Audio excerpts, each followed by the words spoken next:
and folks, it's Up All Night with Bob. I'm Bob. That's it. There's really not much more to it than that. Coming up in just a couple of minutes tonight is my interview with TV's Brent Butt, whose Corner Gas Animated just wrapped a successful run. And also they picked up a couple of Canadian Screen Awards this week, so we're going to talk about that. But we're also going to talk about stuff that's more fun than awards because, you know, it's a big world. Also joining me tonight is the lovely and talented Annie Abrams, my love partner. We went over what should we call you, and then we settled on beat out 2 or 3 dozen other applicants. I mean, I think it's perfect. It covers everything. Everything. Anyway, later on we're going to be playing Name That Canadian. Annie grew up in Tarzana. Don't say Encino, by the way. She gets very upset about that. No, but it's 2 different places, isn't it? Yeah, it's sure. Yes, it'd be like if somebody said, "Oh, you're from Mississauga," and I'm from Scarborough. Yeah. Yeah. So I'm going to show you some famous Canadians of increasing difficulty. Okay. So because I know I show you Keanu Reeves, you're going to go, well, that's Keanu Reeves, but then it'll get increasingly. Tell me if I need to oversell this premise a little bit more. At any rate, before this goes any more downhill, please let's watch part 1 of my interview with Brent Butt.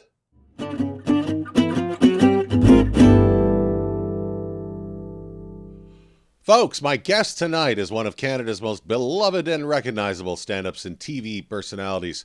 In addition to a variety of television and film appearances, he was, of course, producer and star of both Corner Gas and the recently wrapped Corner Gas, the animated series, which just this week snagged 2 Canadian Screen Awards for Best Direction and Best Animated Series. Please welcome to Up All Night with Bob, the most famous Canadian since the Littlest Hobo, Mr. Brent Butt. How are you, sir? Good. I'm actually related to the Littlest Hobo. This is very nepotistic. I got my start in the business because of my connections to London. I used to do a bit of my stand-up act about how much better Littlest Hobo was than Lassie. And it was gangbusters. It always killed. Especially if I did the bit down in the States, because they didn't know about Littlest Hobo. So when I would explain what the Littlest Hobo would do versus what Lassie would do, because Lassie basically barked at you till you followed her. That was her whole real one trick. That's the gig. One trick collie. Littlest Hobo. This was the example that I gave. I remember an episode of Littlest Hobo. In order to get somebody to come where he needed to be, he went out to a road because there was like a wounded kid or something, right? So Littlest Hobo goes out to the road, lays down on the road when a car's coming as though he's dead. And the guy stops his car and he gets out to see what's wrong with the dog. He gets out. The dog's not there. What happened? He looks, the dog has jumped in the driver's seat and he's got the keys in his mouth. Jumps out with the keys. And now the guy's like, "Hey, you dirty rascal. Get back here with my keys." And he follows the dog to where the kid is. Congratulations are in order. Last night, you Corner Gas Animated picked up so the 2 awards I just mentioned. So tell me about that. Tell me about the exciting ceremony. Yeah. Well, it was all done, with the plague still roaring. It was all done via Zoom. Right. And no fisticuffs. So from my end, there was nobody walking up and smacking me in the head. So it was all just done via Zoom, and honestly, we were up for a number of awards. Our show, we had 4 different performance nominations, I think 3 or 4. Right. 4. And writing, 2 of our scripts were up for writing. We didn't win any of these, but we were up for quite a few. They churned through them all in about 15 minutes. Oh, wow. Which is, I think, that's how all award shows should be. One of the things that struck me about the cartoon, which I kind of loved, was that it took place in the same basic universe as the original series. And I'm wondering, was that a conscious choice? Did you ever talk, when the prospect of doing Corner Gas Animated came up, was there ever a point where you were like, they're on the moon colony now, it's it's Gilligan's Planet, or what was the thought process there? Yeah, it was really a case of thinking, what I always said to the fans was, I would say, if you want to understand Corner Gas Animated, it's very important to not overthink it. That's the key to the whole thing, because it was nebulous. It was a kind of a nebulous universe. So what happened was when we did the 6 seasons of Corner Gas animated between 2003 we started filming 2009. Right, the original live action, you mean? The original live action, Yeah. 107 episodes, 6 Right. seasons. So we did that, and then we thought, wouldn't it be nice if we came back and did a movie in a few years? We did. 5 years later, we came back, did the movie, and in the movie, and this was always my kind of the cherry on top, the way I wanted to button the whole thing, because we thought that movie was going to be the end of it all. I wanted to do this thing that ran counter to the notion that in a small town everybody knows everybody's business. At the end of it, we see that Brent and Lacey are not only dating, they have been dating for 2 years, and nobody in town, everybody's, what? When the hell did this? How did you not know this? We go to the movies together, we go shopping. How did you not know this? 2 years we've been dating. So that was like when we started writing a movie, I knew that that's how I wanted to end it. So we did. The movie ended with this notion that Brent and Lacey are a couple. They've been together for 2 years. Then the movie went and did gangbusters. Way more. It was like the most watched thing that year. Right. And so that made the network call us up, because it was like physically selling out theaters. I remember my brother calling. Right, it was in theaters for like a few weeks, movie. yeah? Yeah, it was supposed to be in for, I think, 7 days. Right. And Cineplex called up CTV and asked if they could have an extra weekend, like give us another weekend because it's still selling. So it did enough business that it made the network call up and say, listen, there's clearly still an appetite for these characters and the show. Would you want to do more episodes? But I didn't want to just do more of the episodes. Janet's health wasn't good. We're all getting older. Right. Me glaringly so. And so, but you like to have a job. You like to have a gig. So Yeah. I said, well, what could we do? And I talked to David and Virginia, who were my partners. And, I have a history of cartooning and illustration and graphic arts. And I actually went to Sheridan College to study animation after high school. I just left after 4 days. But that was one of the things I planned on doing. Right. And so it was an easy thing it was an easy leap to say, what if we tried animating? The funny thing about it, or at least what I appreciated about it, because I was having flashbacks to, tell me if you remember this. So think back to the hazy days of, say, maybe 1979, and they announced, ABC announced there was going to be a Saturday morning cartoon based on Happy Days. Do you remember this? Yeah. Yeah. And so I'm very excited. Fonzie and the Happy Days game. Don't remember ever looking forward to a television show more in my life. And it comes on, and, I want to watch Happy Days. Like, I want to see Arnold's and Mr. C and all that. And literally, as soon as the show starts, the opening credits are like, hey, it's me, Fonz, and we got a crazy groovy time machine. Now the gang got zapped into that time machine, and they're like traveling through time. And we're gonna, and I was like, well, I don't want to watch this. Yeah, they just changed it completely. Yeah. Well, so the notion was, when we did the animated show, it was like, well, I don't want to have Brent and Lacey together because I don't think that's a good dynamic. It's better if they're not together. That was kind of the will they, won't they kind of frustrated. Brent's clearly attracted to her kind of situation. And that's, I wanted to give the people what they want. I think that's what they liked about Corner Gas. So, but we'd already said, well, Brent and Lacey were together in the movie. Right. So basically what we did was we just reset back to where Brent and Lacey were not a couple, but it's also today in terms of technology. It's not 2003. People have smartphones and, it's more contemporary references. So it's this weird nebulous universe that is the Dog River, except it's happening today, and ignore the fact that Brent and Lacey are a couple in the movie. Well, I was only there for one season, in season 4, and I certainly at the time, the sort of edict or whatever you want to call it was that the universe itself was very static, right? Like, I think by the time I came in, there weren't even you had I think a couple of guest stars in the first season or the first couple of seasons, but very light on guest stars, and obviously nobody was going to be hooking up or getting married or having a baby. But again, this was kind of a conscious choice from the beginning, wasn't it? Yeah, I always wanted the whatever happened within the course of the episode, that it would reset, and everything, when we left, everything would be basically the same as it was when we started in terms of how people feel about each other. So even if we, the nice thing about having 8 characters, and there were some challenges to having 8 characters because that's a lot to deal with in a 22-minute show. Sure. So we would satisfy that by pairing up storylines. And when you have 8 of them, you can really, you can have Brent and Hank, their best buddies, doing one thing one week, but the next episode they could barely talk. Brent could be doing something with his mom, Emma, and Wanda and Hank are off doing something. You can split the cops apart and have like a Lacey Karen story, and have Davis off on his own, or with Oscar or something.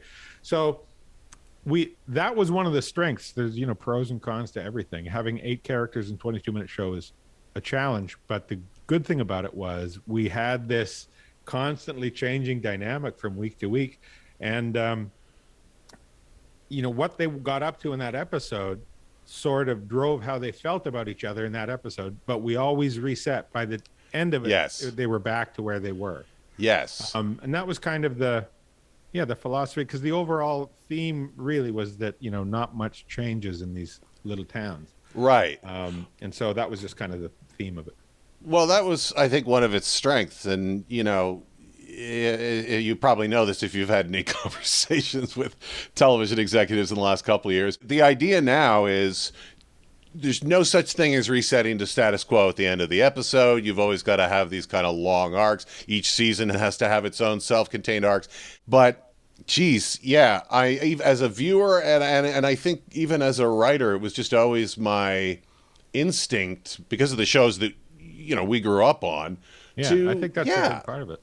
Yeah. For people like you and I, there's a nostalgia to that kind of episodic reset broadcast television we grew up with. I have a fondness for it. You were one of the sort of earliest, well, not earliest Yucks comic, but you were a Yucks comic you started in 1988, yeah? Yeah. So who were some of your contemporaries on the kind of Canadian comedy scene at that time?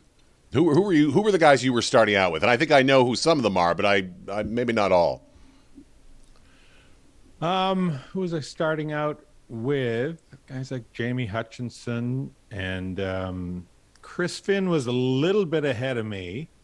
Not by a lot, but he was a touring guy. And he and I became fast friends. Jamie and I became fast friends. Joel Walmsley, Andrew Carr, who ended up writing on Corner Gas. Yeah, sure. Andrew Carr, Joel Walmsley, and I started together around the same time on amateur night at a club in Saskatoon. And when I moved to Toronto, I had moved to Toronto within a year, I think, of starting, and the big thing for me was like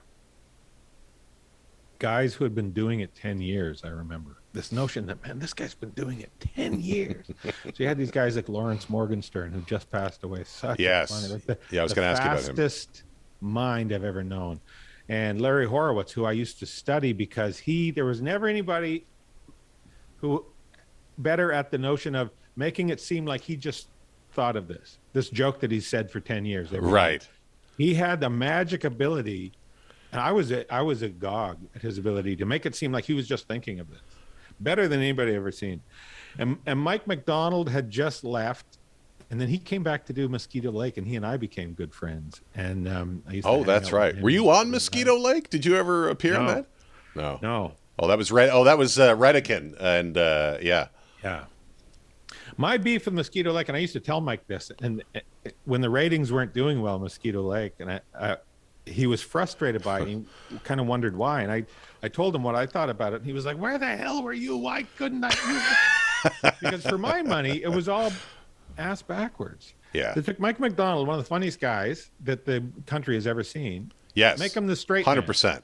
Make everybody around him wacky and goofy, and make him go, no, we can't do that. You're making him the reasonable guy. When Yeah. every ounce of Mike MacDonald's comedic juice was in him being angry and frustrated. So I said it should have just been flip-flop. The family wants to be at the lake and you don't.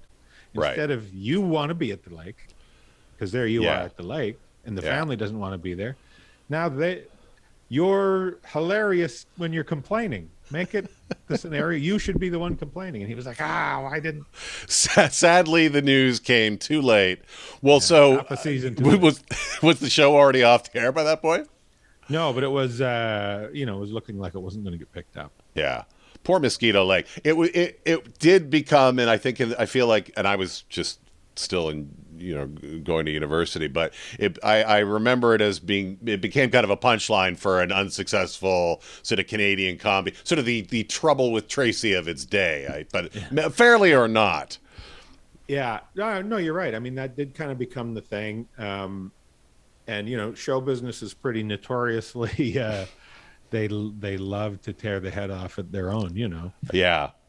And but I had such high hopes because as somebody who kind of was interested in getting in TV and who grew up as a fan of Canadian TV, because where I grew up, like I only had 2 channels. I had to watch Canadian TV. We got a little bit of American stuff, and so I was really pulling for the creation of a Canadian show business system in which I could dip my feet when I grew up. Yes. And so I was really pulling for it. I knew I was a big fan of Mike MacDonald. His stand-up was as strong as anybody ever, really. Eric Tunney was probably in that group as well. Yeah, Or was he a few Tunney. years after you? No, he was before me. Because he started when he was 16. He used to go down to the comedy club because he grew up in Windsor. His parents would take him across to Detroit, and he would perform at a comedy club in Detroit when he was like 16. You're kidding. I didn't know that.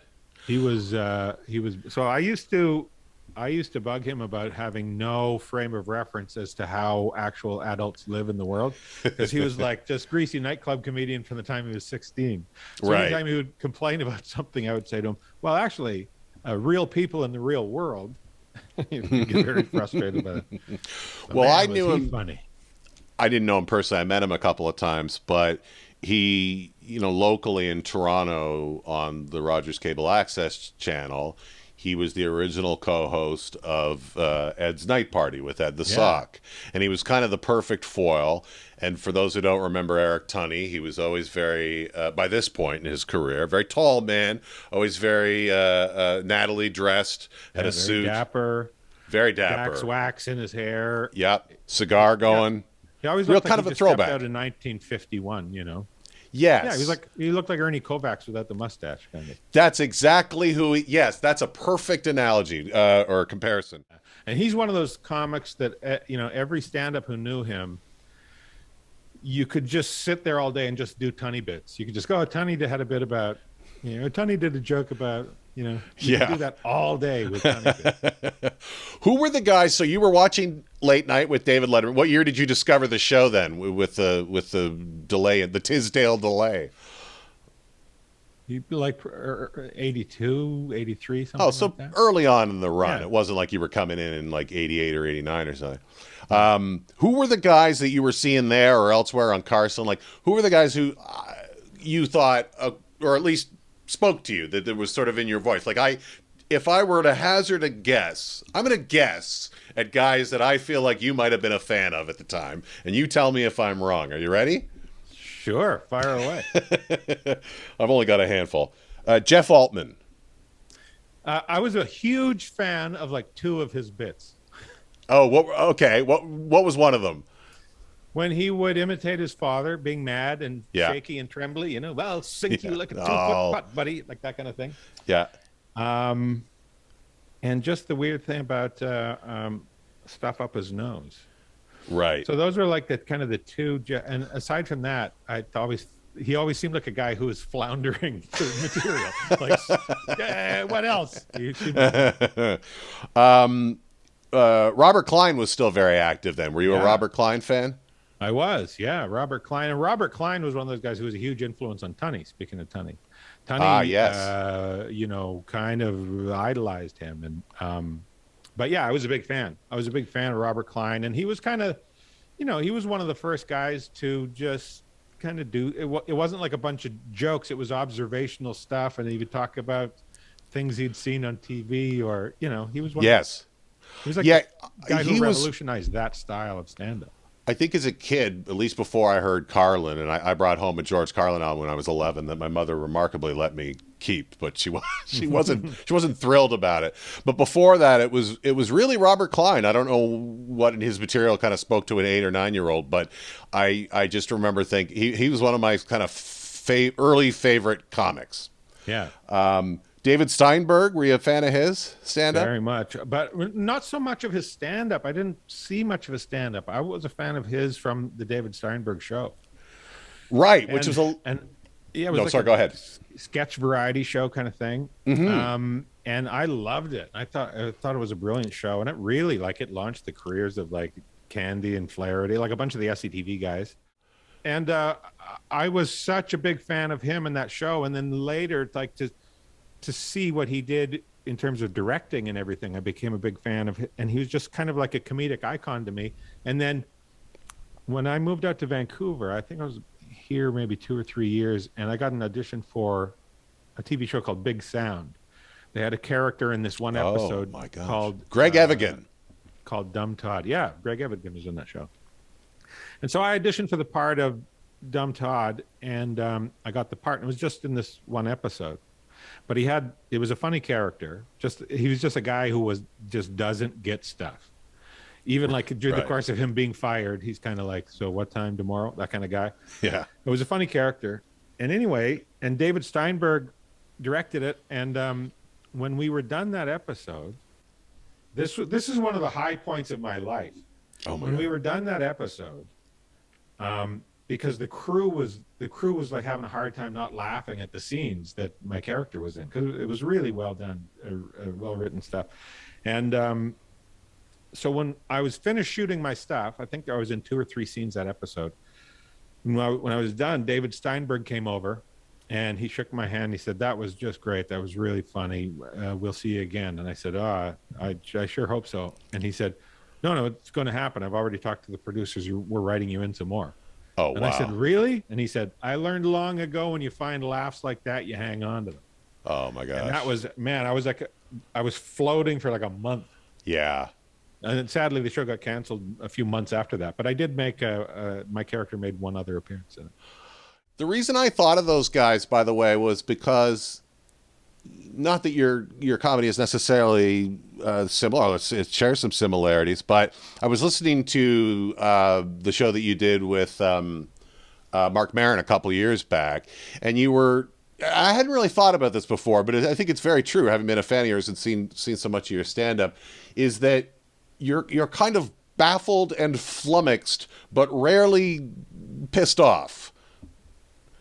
Yeah, I mean, my sort of overarching umbrella attitude in my stand-up is I don't understand. And so if that's your basic concept, then it's sort of, in a way, it's sort of invalid to be overly angry about stuff. It's a more honest approach to approach everything with, I don't get this. I don't understand this. Why is this? Why is so? Right. And it also, I feel it frees me up a little, because anytime, and this is probably like my own little personal psychological picadillo, but there's always part of me that questions whether I'm right about anything, right? Sure. Which is not a bad thing, but there are times when it'd be, but it inhibits me creatively. If I'm getting super wound up about something, there's always that part of me that goes, "Why are you this wound up? You might be wrong." Right. Like, play your cards a little closer to your chest. I think it's some sort of psychological safety net that I put up, so Yes. that you're not going to look like too much of an ass. Like, if you get super wound up and then you're proved wrong, you're going to look like an ass. So I think I have this sort of psychological webbing that comes up that says, just like, talk about whatever you want, but don't act like you got it all figured out. Right. Because there's a chance you don't, and you don't want to fall on your face looking like an idiot. Were you a fan of any of the angry guys? Like, I mean, when you saw Bill Hicks, obviously you weren't going to get out and do what Bill Hicks was doing, but was that, I mean, were you laughing? Were you? Yeah, like Bill Hicks had lots of stuff that made me laugh, but he also had lots of stuff that made me go, why the hell would you be this pissed off about something like? I remember him railing on Debbie Gibson one time. And I was like, I don't think that's for you, Bill. I don't think Debbie Gibson's music is.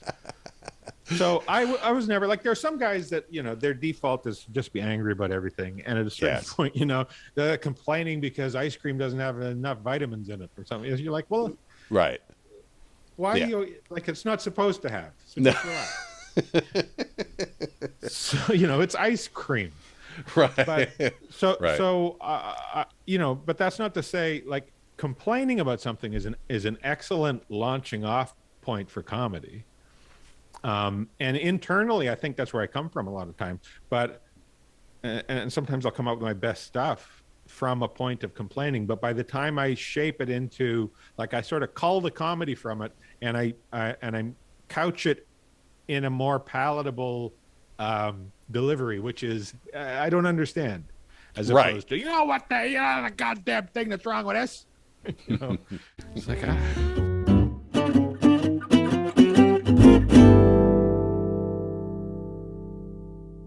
Back to Brent Butt in a minute, but first, this.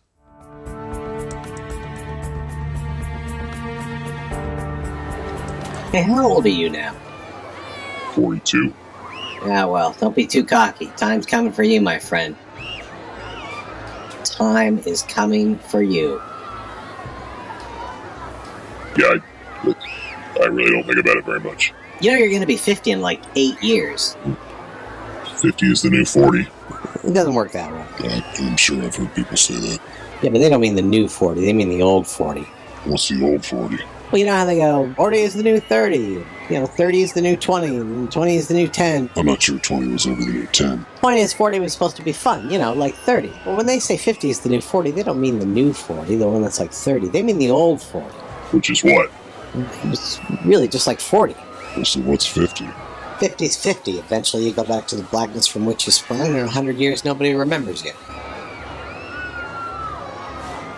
See, I still feel like you should be adding something to your Lexapro. Oh. Well, Butrin. Not doing that.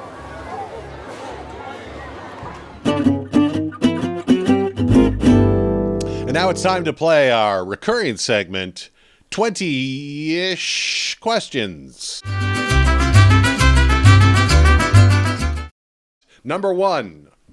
If you could be the star of a reboot of any classic series or movies currently unrebooted, what would it be? The Dick Van Dyke Show.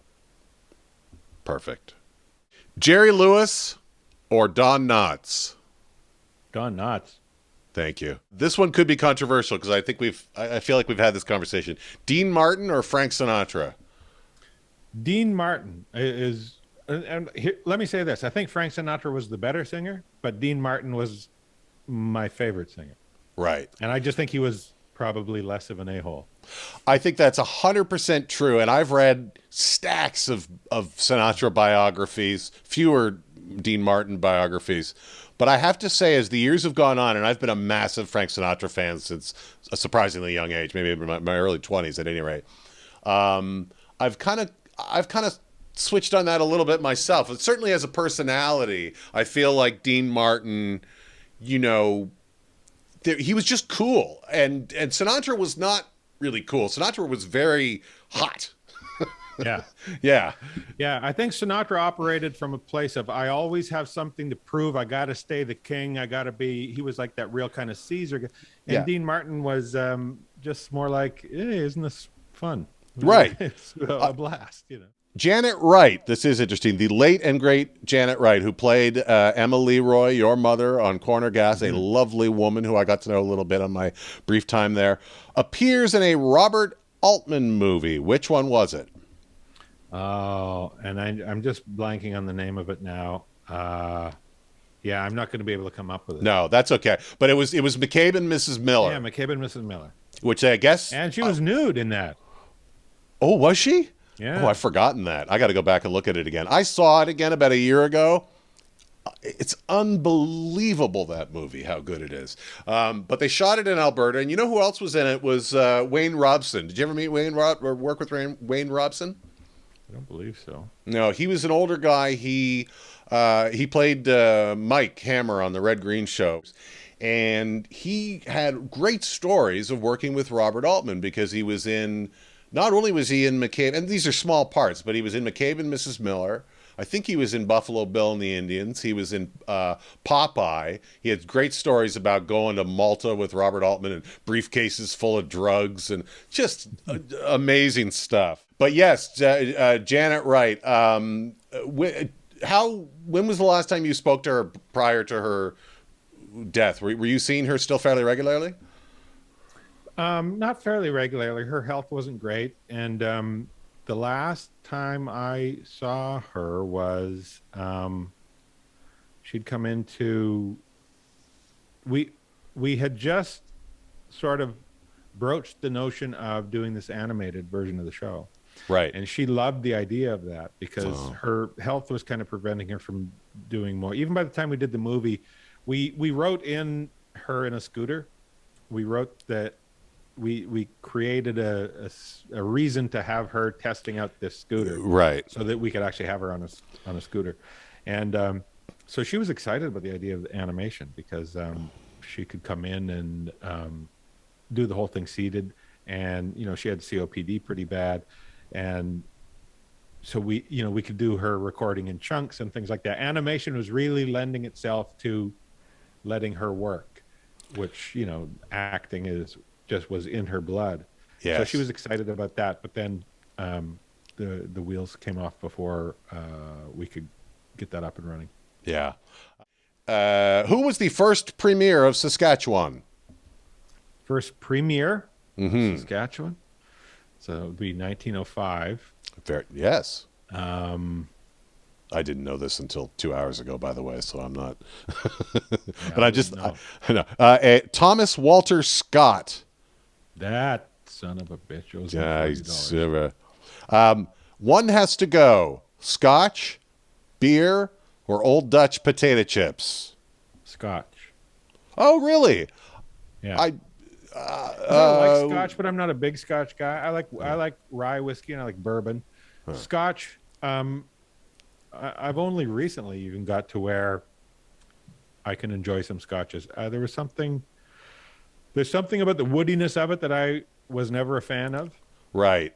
Oh, that's right. I forgot. You've always been kind of a Canadian club man, haven't you? Yeah, I drink rye. Yeah, rye. Yeah. Okay. Rye beer or Old Dutch potato chips. Beer. Beer goes. Okay, gotcha. Unless, am I allowed to swap brands of potato chips and still have potato chips? Because in that case, I would have rye beer and Lay's or Hostess or something like that. That's a good point. Famously, Old Dutch potato chips on the shelves of Corner Gas. Was any money exchanged hands there, or was that just us? I'll tell you this. This story. Yeah. So season 1 of Corner Gas comes along, and to everyone's surprise, it's a big hit. So we're getting ready to do season 2, and we, the producers, receive a letter from Old Dutch, basically giving us a damn good dressing down, saying, you claim this show takes place in Western Canada, yet the potato chips in your counter are all Hostess chips. There should be Old Dutch potato chips there. How dare you? Blah, blah. Oh my God! I was able to write back and say, "Yeah, we actually asked you, and you said no." Cut to a truck of Old Dutch potato chips pulling up. Yeah. So from that point on, we had Old Dutch on there as well. But it was like that when you're getting a damn good dressing down, and you're just waiting for your chance to you got one locked and loaded. Really? Because I seem to recall.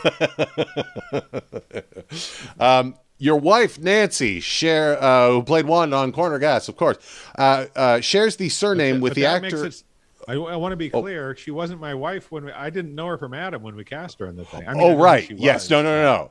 Not like I cast my wife on the show. I met this actress, Nancy Robertson, doing and you fell in love. Yes. No. We'll make that clear. Nancy shares the surname with the actor who played Peter Parker's Uncle Ben in the original 2002 Spider-Man. Who was that actor? It was the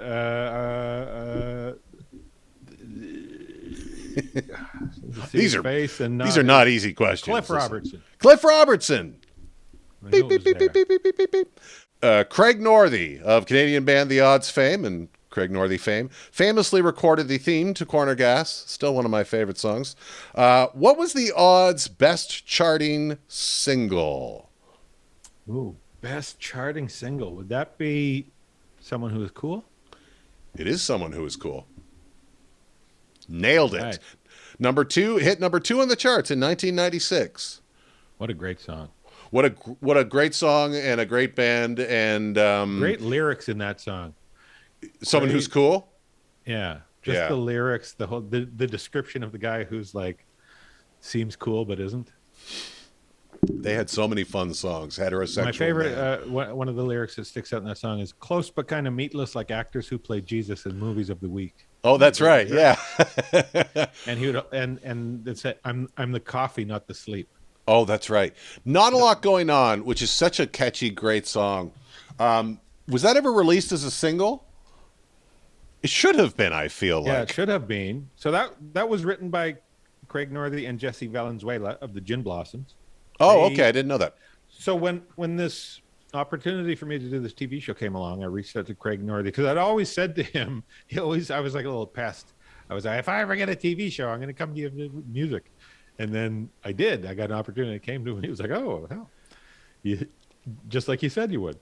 Yeah. So I said, I explained what the show is about and kind of the vibe and the feeling, and then he went away to think about it. And he and Jesse were writing this song together. They were kind of working on this song already, and they kind of thought, or Craig thought, it would be easy to kind of tweak the lyrics a bit and make this song about that. Because I remember I said to Craig something about like, here's what I want. Imagine you get in your car.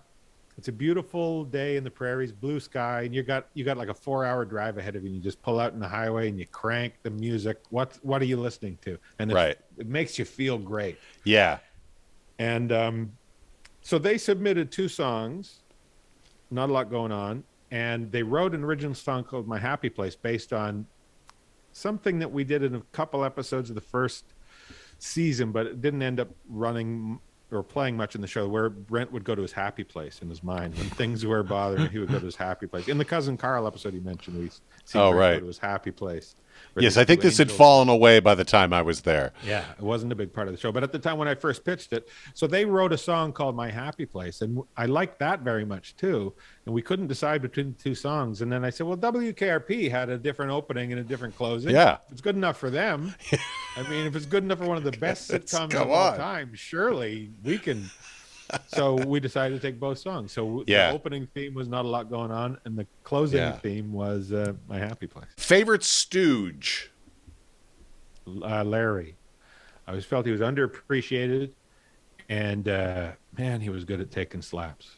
Like, he would just get rocked. He looked like he was just getting concussed 8 times a minute on that show. He really did. I feel like those guys really took a beating. Oh, yeah. No doubt about it.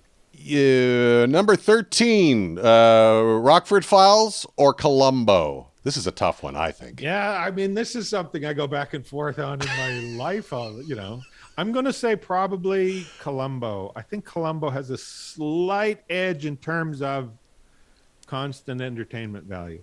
But, boy, it is slight. It's razor thin. Razor thin. I love the sort of ritual of Columbo, and obviously I love the character in Peter Falk. But when I feel like a cooler person just watching James Garner. Yeah. Do you know what I mean? Yeah, I mean, James Garner as Rockford, one of the coolest dudes of all time. And he was one of those, the thing I loved about him, which was new to me, but it was kind of a classic, film noir detective trope, which I was unfamiliar with growing up, but is that he was a tough guy, but he could also just take a beating too. Like he wasn't going to win every fight. Right. he could get into a fight with a guy and get knocked out. He could lose the fight. The same way Philip Marlowe or Sam Spade, the same kind of thing. You know, they would probably win 7 to 8 out of every 10 fights. Right. Because they were tougher than average, but they were not the toughest dude walking the street. But also they were they just seemed to know it was part of the deal. Part of the job is I get punched out, but I got a job to do. And there's something very kind of admirable about that kind of, you know, that's the courageous part about where they're not fearless guys. Despite their fear, they wade in anyway. Right. And that just, there's something about that's very infectious when you know somebody is like, I might get killed, but I'm going to do it anyway. This one will be a little easier or harder. Less important. Let's put it that way. T.J. Hooker or Smith and Smith? Smith and Smith. That seems about right. You stay at Comedy Con. Smith and Smith. No, sorry. Go ahead. You were like Smith and like the brothers. Oh, not Smith and Smith Comedy Mill. Smith and Smith, the brothers. Yeah, Wasn't that? Simon and Simon. Simon and Simon. Yeah. Oh, for the love of Pete. Because it's weird. Even though you said Smith and Smith, I drew the equation between T.J. Hooker and the show you meant. But then my brain went, "Hang on, Smith and what Smith. was better, was like, T.J. Hooker or Steve and Morag Smith?" Yeah, Morag was. She was tough in the fights. I remember she was. There was a show, for those of you who don't know, there was a show called Smith and Smith's Comedy Mill in the very early 80s. And Steve Smith, God bless him, he would go to CHCH and he'd make shows for like $1.50. And he did this, and I think that's where Red Green was born. But he was a very enterprising dude. And we saw those shows a lot. He wrote that whole show. The whole thing.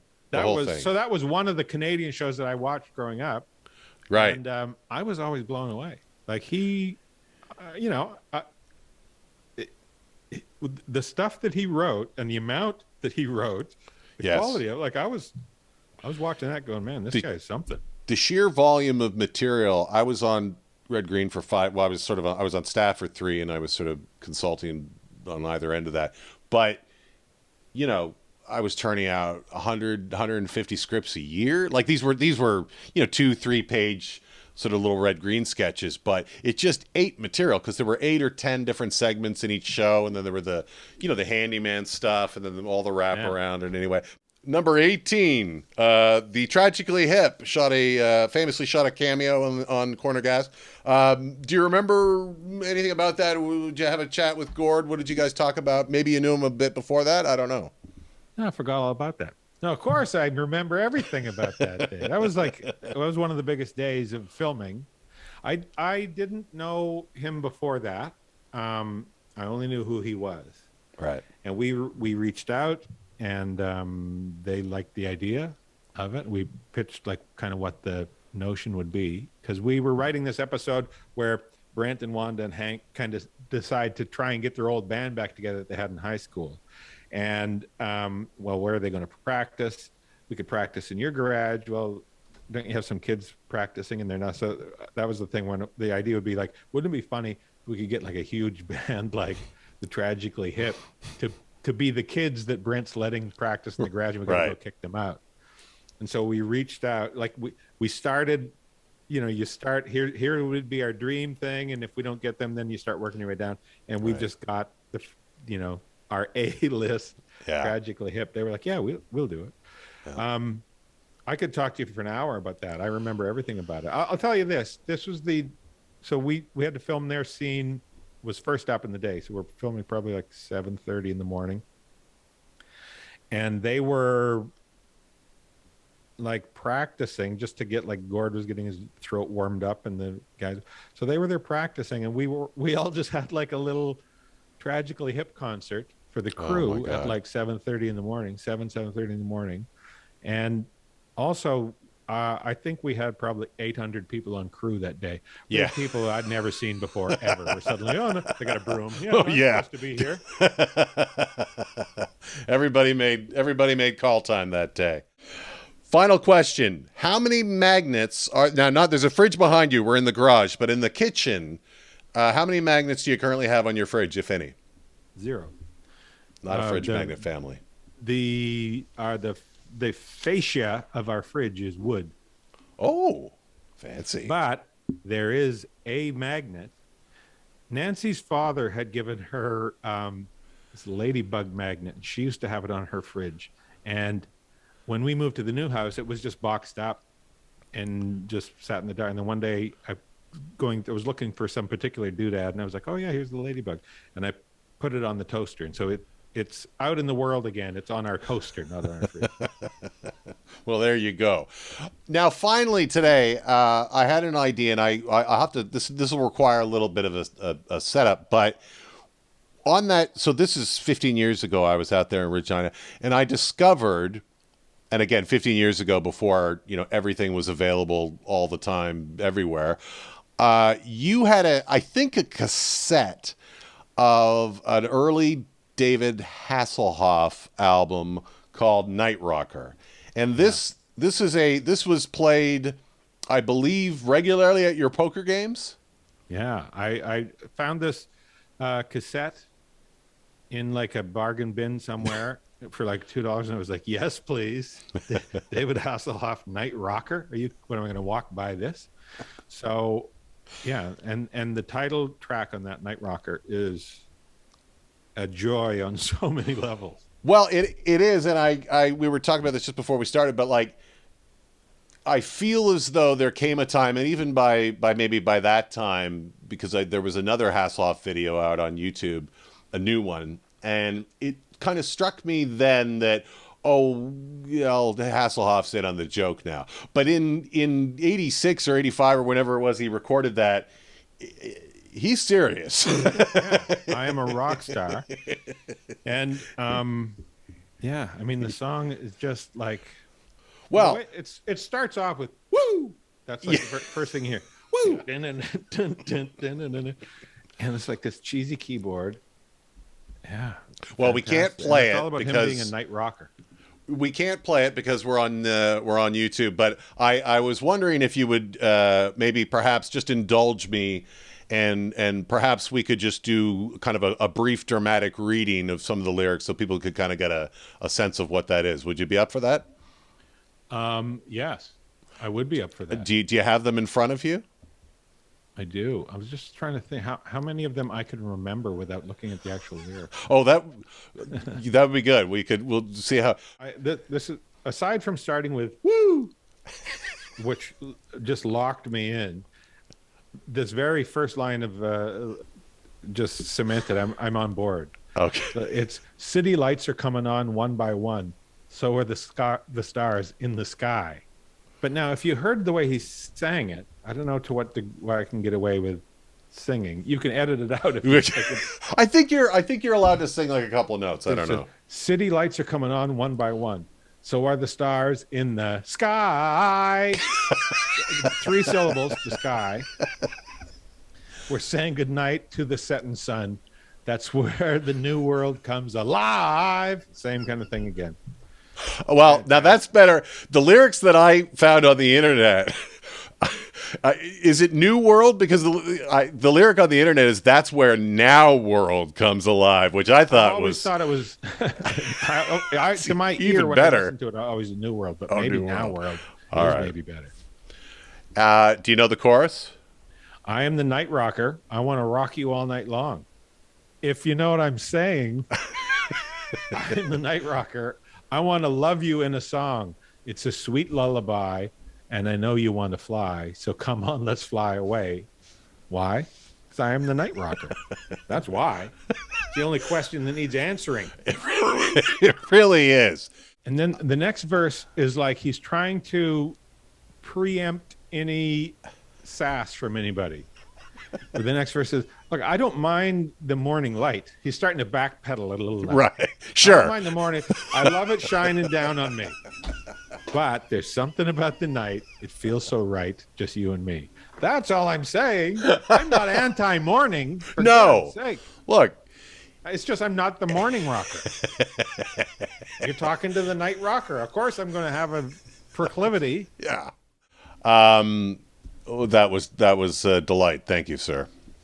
My pleasure. Yeah, When I fired that up for the Poker Boys the first time, it was a red hot hit. They were like, play that again. Look at that. We're done. I hope that was manageable. Did you have any questions for us? No, I'm all good. I'm a font of knowledge. I have there's no question I have that you can answer. No, I believe that's true. Thank you very much, by the way. God bless you on this day for doing this, and I hope we have a chance to. Will you be in town at some point in the next year? Absolutely. Within the next year, I certainly think we'll be down. For a bit. We'll give you a heads up when we're coming. Oh, that would be great. Thank you very much, Brent Butt. My pleasure. Nice to talk to you. Nice talking to you.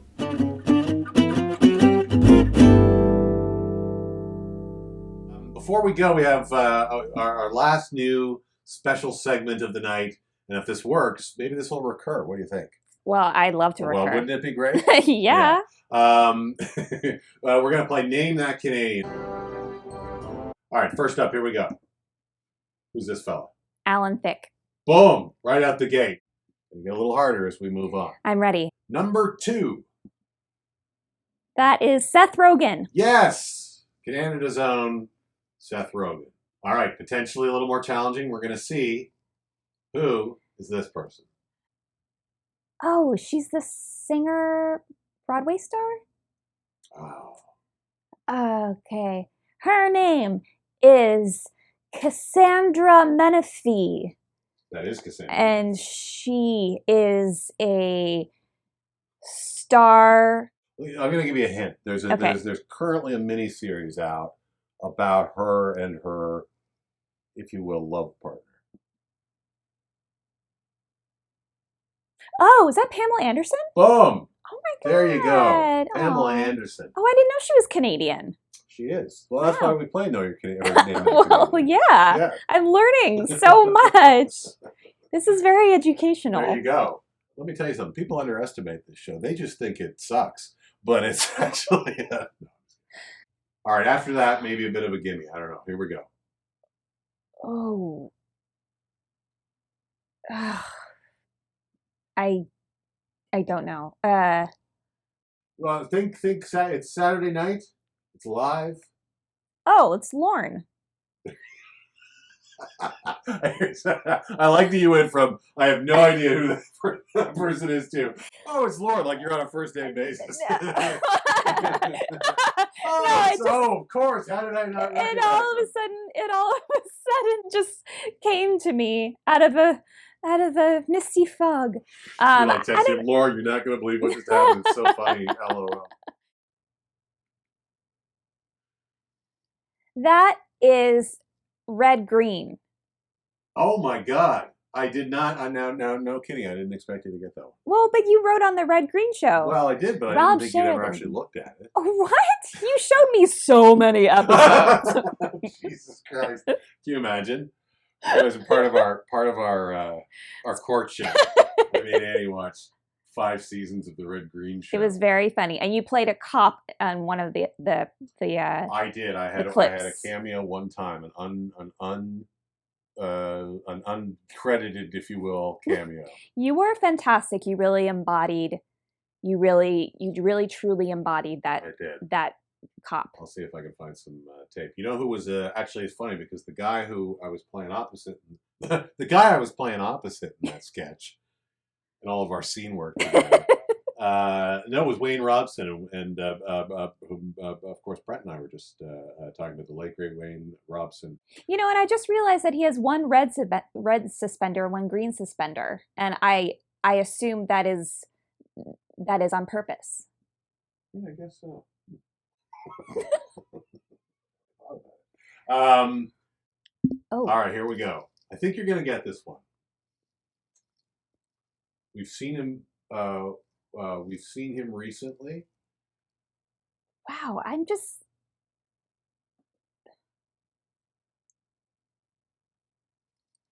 About 2 weeks ago, you and I were watching a sporting event in the afternoon. Oh, is that Wayne Gretzky? Boom! Oh. Ladies and gentlemen, I wasn't on you for it, but there you go, Wayne Gretzky. No, see that was good. You showed me the clip of him on the soap opera. Oh, that's right. Well, we were watching him in the Heritage Classic a couple weeks ago, which they did in the Hammer, my dad's hometown.